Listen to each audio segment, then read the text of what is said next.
Alright guys, welcome to this episode. Today we're going to talk a little bit about section 3.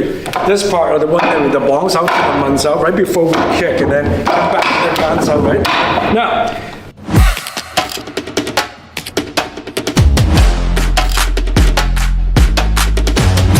I just want to give you a quick tip on the muns out. Man in Chinese means to ask, asking hand. In other words, we're breaking a major Wing Chun rule in level 1 and 2, where we're actually attacking first instead of counter firing.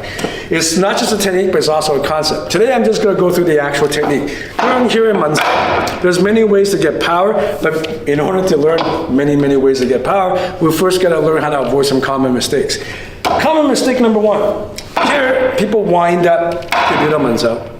That is not correct. You should just go directly into it. Do not wind up even though you think it gives you more power, because this is used in a context where when you do a wrong bongs out, another punch is coming. In that case, if you wind up, you already got punched in the face. So don't wind up. Number 2, because people are trying to get power, they hit the arm pretty hard, making the pressure going up. That's not right, because when you bongs out, the punch is coming and not a wooden dummy, when you try to go too high, you're going to overcompensate your own balance. It will eventually become a subconscious habit that can get you hurt against a live opponent, right? So when you do bongs out, don't wind up, and when you go up, don't try to go up, but put the force in the center of the dummy. Never chasing arm, always chasing center. Another common mistake is people turn back to get power. Again, you simply don't have the time, because if you're blocking one punch and your hand's down here, and another shot's coming, he only have to move the mass of his arm to hit you, right? He's doing this, or he's doing this, right? If you try to move your body back, now you have to move the mass of your leg, your body, and your arm. You'll definitely get punched in the face. Action's faster than reaction. So, don't wind up, don't try to go too high, and don't turn your body back. Mistake number 4, that's very common when I see people teach this, is when they go here, they rock this way.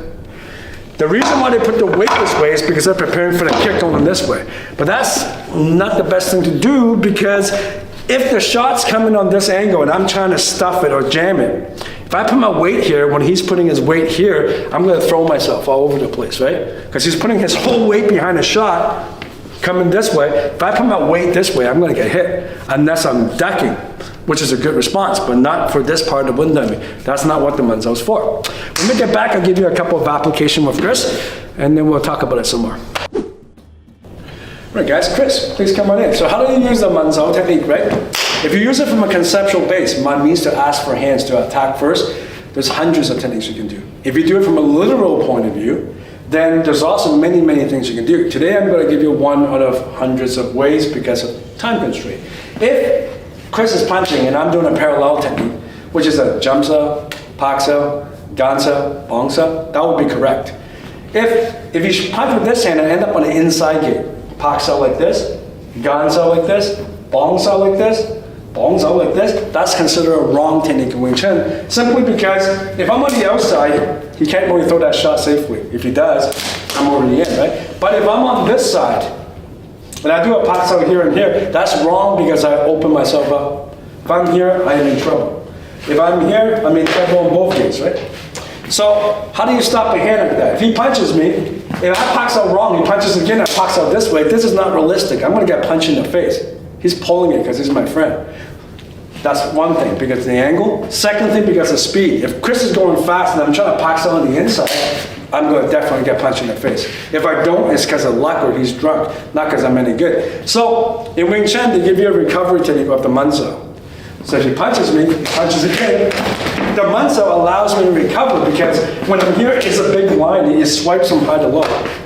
But it doesn't mean it's bulletproof, because the nature of a muns out is the same as a bongs out. The rotator cuff is being rotate this way, so by nature it's a weak structure compared to a tans out. Therefore, whenever I use it here, I have to make sure I recover back down this way with the wrapping. That's why it's in the third form, the wrapping before the palm. Also, the scooping technique in the third form comes into play. If I'm here, I gotta take that up and down. He's strong, be strong, Chris. I can't move his arm, right? But if I follow the wrapping device, the arm's going down. Right? So, all that's in your third form, which is also, thanks, Chris. So if you're interested in that third form and the fourth form, please go to adamchangofu.com. We have a course ready for you there. Also, free ebook on our website. Message Chris to get a free ebook.